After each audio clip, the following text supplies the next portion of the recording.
اسلامی سال کا آغاز ماہ محرم الحرام سے ہوتا ہے اور ماہ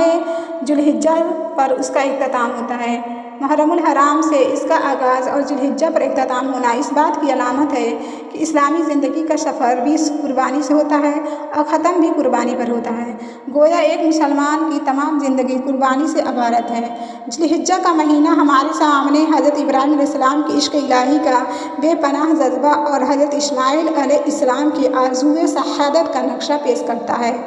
اور محرم الحرام کا مہینہ امام شہداء سیدنا امام حسن رضی اللہ عنہ کی شہادت کی عملی واقعہ کی جانب دعوت دیتا ہے۔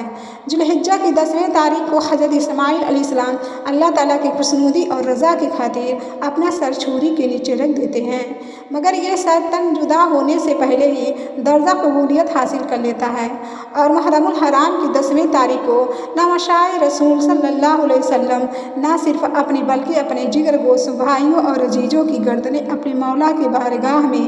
پذیرائی کے لیے کٹا دیتے ہیں۔ محرم الحرام میں امام عالی مقام سیدنا حضرت امام حسین رضی اللہ عنہ خانودہ نبوت اور اپنے اصحاب، جن کے اختلاف روایات سے زیادہ تعداد 145 بنتی ہے، کے ساتھ میدان کربلا میں اللہ کے دین کی سربلندی اور ظالمانہ فاسقانہ اور آمرانہ نظام کے خلاف جہاد کا علم بلند کرنے کے لیے جمع ہوئے۔ مستورات مقدسہ اور سیدنا امام زین العابدین رضی اللہ عنہ کو چھوڑ کر باقی سب مقدس نفوس